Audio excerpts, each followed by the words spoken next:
to the Top Thread. This is your ultimate destination for the wildest, funniest, and most jaw-dropping stories from the depths of Reddit. From heartwarming tales to spine-chilling confessions and everything in between, we bring you the internet's most captivating threads, delivered with a twist of humor and a splash of drama. Sit back, relax, and get ready to dive into the chaos, because here at the Top Thread, every story has a top spot. I don't know where to begin with this patient. I really don't.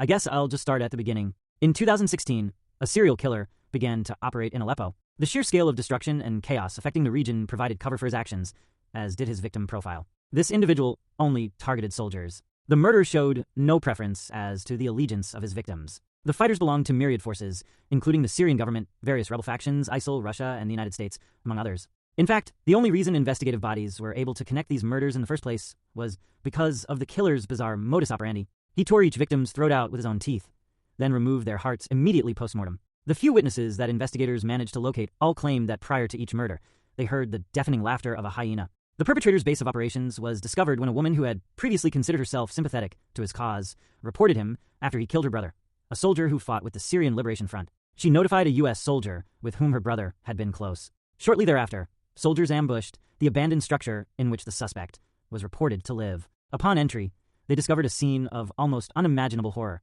The remains of 9 soldiers in various stages of decomposition lay around the floor. The victims all wore the blood-caked remains of military uniforms. Each of their throats were torn out. Each of their chest cavities were open, their rib cages popped to expose the organs within. Each and every one had had their heart removed. Their hearts, along with the remains of dozens of others in various stages of decay, had been arranged along the north wall of the structure. When the suspect finally emerged, he appeared innocuous.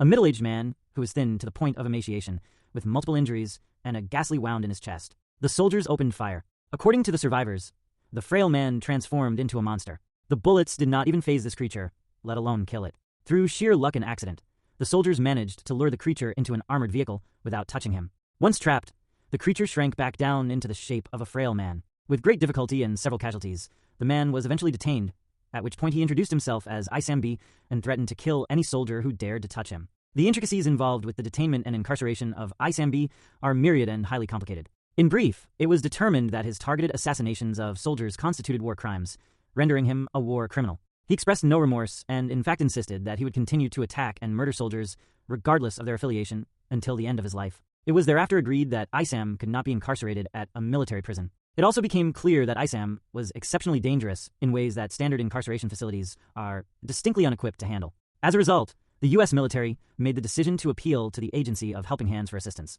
It should be noted that the agency was honored to step in. Upon evaluation, agency personnel discovered that Isam possesses 2 extraordinary abilities, neither of which lay entirely within his control. The first is an ability to disarm explosives. Through an unknown mechanism, his mere presence renders all explosives inert. The potential field applications for this ability are extremely exciting.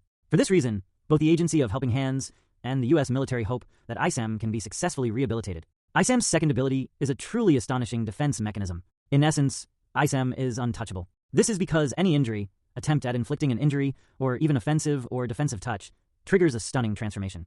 In simplest terms, any threatening touch turns Isam into an immensely large entity that cannot be harmed by any known conventional or unconventional means. This entity resembles a monstrous hyena. Because he transforms into this entity whenever he is threatened, Isam has been given a designation of indestructible. When not threatened, Isam typically appears as a male approximately 40 years of age. He has black hair, brown eyes, and a frail frame. Isam is highly intelligent. He is fluent in 3 dialects of Arabic, as well as English, French, and Hebrew. His diagnoses include complex post-traumatic stress disorder and dissociative identity disorder. Although Isam was discovered in Aleppo, Syria, he has declined to confirm whether he is in fact a Syrian national or whether he migrated from one of the myriad unstable areas in the region that suffered during the Arab Spring and the conflicts that followed. Isam frequently insists that he has no heart.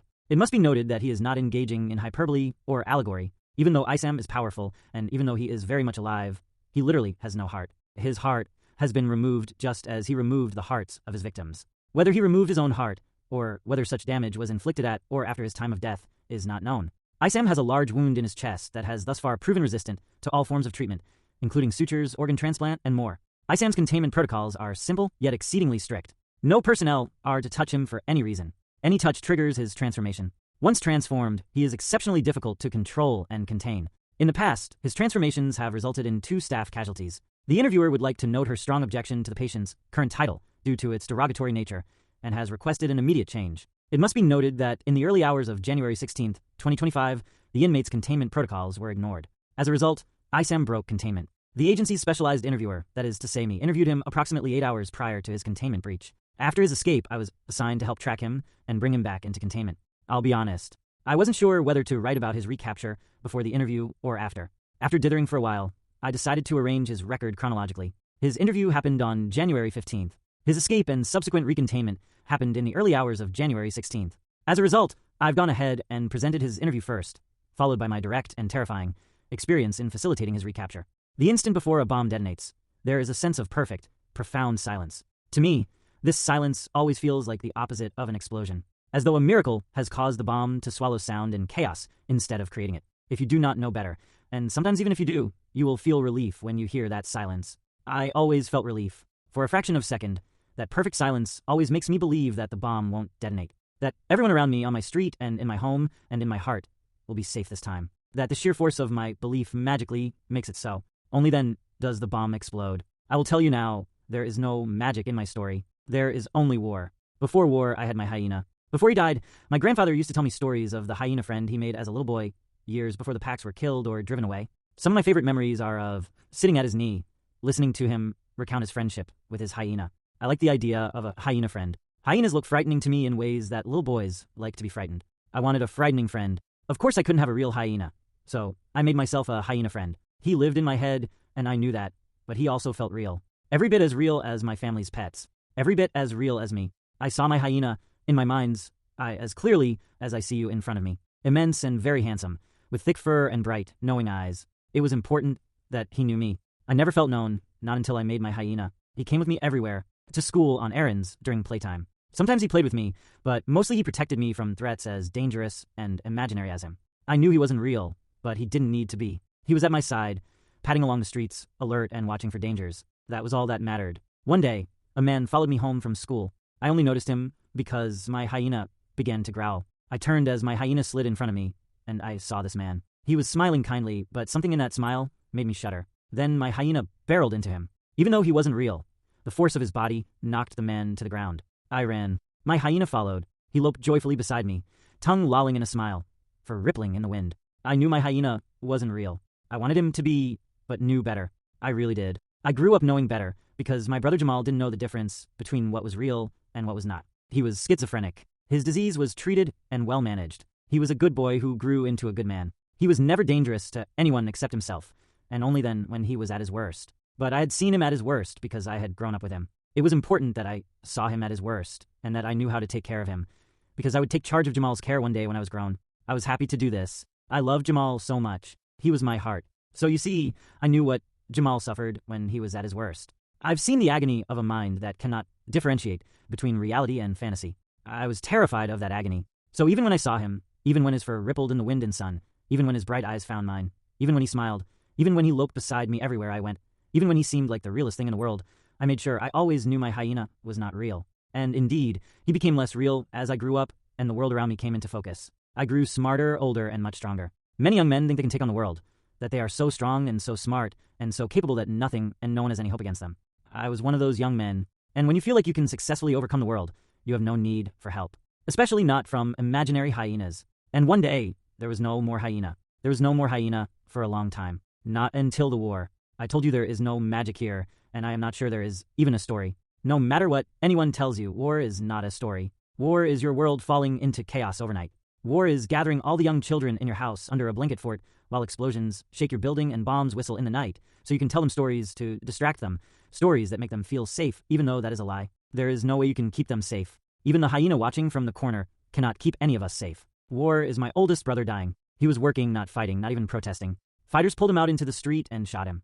War is my father screaming amidst smoking rubble cradling his granddaughter, while my hyena looks on somberly. War is watching the child's blood soak into his clothes. War is watching her flop like a rag doll as he tries to revive her. War is thinking that she does not even look real anymore. War is my brother Jamal rocking back and forth, praying and laughing and screaming to a god who has never been here. War is my sister being dragged into a riot and never emerging. War is the soldier who shot my neighbor for answering a question too nervously. War is a tangle of lies that convinces you to fight for everything except your family and yourself. Everyone lies. Lying makes the world go round. I lie. I lied to my family and I lied to myself. Sometimes a lie is the only thing that keeps you sane. I lied that the war would be over soon. I lied that we would all be all right. My hyena used to laugh when it heard me lie that the fighting would end. He also laughed when I lied to myself that the bombs would not detonate. But they always detonate in the end. That is war. When you live in war, you compromise or you die. I compromised. I aligned myself with people who frightened me, people who hated me, people I hated. They say the enemy of my enemy is my friend, but it is not so simple. It is more like this. Something out there wants to kill all of us even more than we want to kill each other. So why don't we kill it before we continue killing each other? That is war. There has always been war. But war once came in a cycle. We're used to stop for a while. There was time to rebuild, to grow and regrow, to learn and to make ourselves strong before war came again. We have not had that privilege. We have only had more war. I lived in war and had no comfort except my hyena. The hyena was not real. He was my imaginary friend. I know that. But he was a wonderful friend, imaginary or not. Hyenas have a bad reputation for no reason other than tradition. They are brave, intelligent, and loyal. He was loyal to me. Even though I had outgrown him, even though I had banished him, he came back to me when I needed him. Jamal and I picked our way through fires, ruins, riots, and knots of soldiers from every faction I knew and a few that I didn't, or had maybe simply forgotten. At the end of the second night, near dawn on the third day, we finally reached a checkpoint. The soldiers manning it were armed. I thought nothing of it. It was war. What soldier isn't armed in war? I did not recognize them, but I recognized their uniforms because I had so recently worn one just like it. We fought for the same side. This was such an immense relief. I approached the checkpoint with my hands up. Jamal raised his arms too, showing we had no weapons and meant no harm. The soldiers pointed their guns at us. Jamal began to laugh, then pray to the god who has never been here. My hyena drew up beside me, coming between me and the soldiers, just as he once came between me and a man with a dangerous smile. His presence gave me strength. They demanded my name. I told them. They asked if I was a soldier. Yes, I said. I'm a soldier, just like you. I fought with you. We're on the same side. The soldiers told me everyone says that. They looked at each other. Then they sauntered toward Jamal and me. There is a look a soldier has and a way a soldier moves when he knows he has control over someone he is about to kill. I told you I have watched many soldiers move that way. I have moved that way more than once. These soldiers were moving that way now, and they were moving toward Jamal and me. My hyena snarled. My heart swelled, not with happiness, but with rage. It swelled so much I felt it press against my ribs and crush my lungs. My hyena grew too, as though he were swelling alongside my heart. We're on the same side, I said again. Jamal kept praying and laughing. We fought together. I fought with men you knew. I might have even have fought with you. Jamal gave a high-pitched laugh that turned into a sob. Then, with no warning, he dropped his hands to grab our mother's pendant. The soldier pulled the trigger. There was a moment of perfect, profound silence. For an instant, a fraction of an instant, I thought the bullets would not fire. That Jamal and I were safe. That magic had finally come. Then the gunfire exploded. Jamal crumpled to the ground. My hyena leapt in front of me. Bullets tore him apart. He was not real. My hyena is not real, but I still felt his blood splatter across my face. My hyena did not seem to realize that he was torn apart. Bleeding bright ribbons, he laughed and launched himself through the darkness, knocking the soldier to the ground. Laughing all the while, my hyena tore out the man's throat. My heart swelled again, finally with joy, because even though it was far too late, I thought that the magic had finally come. Until I closed my eyes and opened them again, and I realized I was straddling the dead and bleeding soldier. Until I saw that I was looking down as blood gushed from his ruined throat. Until I tasted his blood and the flesh on my tongue. Until mad, wild laughter exploded out of my own throat. The other soldiers shot me. The bullets tore me to bleeding ribbons, but I did not feel them. I did not even realize I had been torn apart until after I killed them all. I tore out their throats with my teeth and broke their ribs apart with my hands and took their hearts, just as they had taken mine. I put their hearts in my pockets. The blood ruined the photos Jamal had salvaged from our home. I wanted to care, but could not. The photos were nothing. The people in them were gone. The photos were only reminders of war. I did not need those reminders. I am already made of war. When those soldiers were all dead, I found more to kill. There were so many soldiers, so many fighters, some I fought with, some I fought for, some I fought against. It did not matter. All soldiers are war, and I am done with war. When I attacked them, they always shot me. Their bullets tore me to ribbons, but did not kill me. Something with no heart cannot be killed because it is already dead. Besides, every time they shot me, every time they grabbed me, every time they hit me, every time they touched me to hurt me or defend themselves from me, my hyena came out to protect me. That is the only good thing to come of war. My hyena finally became real, just as he deserved. He was always realer than real to me. Now he is realer than real to all of you, too. /***. I can't even think about that interview without wanting to cry. So it figures that about 8 hours after I finished it, some dumbass employee got into a fight with Isam. The fight made him morph into his indestructible monster form, and he broke containment. Within an hour, the director assigned me to Isam's recapture mission. In light of your recent promotion to A-Class, It only makes sense, he said. I was absolutely horrified, but had no choice. And believe it or not, it was considered a simple mission. And in some ways, I guess it was. Since we can't grab Isam, pin him, or even handcuff him, recontainment protocol for Isam is unique, but really kind of easy. Protocol requires a huge, specially designed steel cage with a large entry and a much smaller exit at the back, as well for team members. 2 team members act as reinforcement and backup. 1 team member, in this instance Christoph, mans the large front door, and 1 team member acts as bait to lure Isam into the cage. I was the bait. The excuse given was that I'm the only staff member small enough to squeeze through the tiny door in the back. That's important, because even in his frenzied transformed state, Isam won't enter the cage unless his target is already inside it. So his was the plan. I lure him into the cage through the main opening. Once he's inside, Christoph slams the front grate shut. I then exit the much smaller back grate, which is way too small for Isam to exit easily, and close that grate before he can wriggle out after me. Basically, I was assigned to stand in the cage until he came after me, at which point I was supposed to slip out the back before he hurt me. Under the circumstances, the agency made me practice before we deployed. They set up the crate, put me inside, and had Christoph pretend to attack while I tried to escape out the small back opening and slam it shut. It took me 17 tries to beat him out, and another 60 to manage 3 times in a row. Administration decided that was as good as I was going to get and sent us out to catch Isam. Before we left, they dressed me in fatigues and gave me a fake set of dog tags. Since Isam only targets military personnel, it was their way of ensuring he came after me. Based on our location, there was really only one place the agency expected him to be, an abandoned Air Force base less than an hour from our facility. And sure enough, the minute we arrived, before I even got out of the vehicle, I heard wild laughter echoing from the hangar. Shrill, sonorous, and human. That was good, because it meant he was still in his monster form.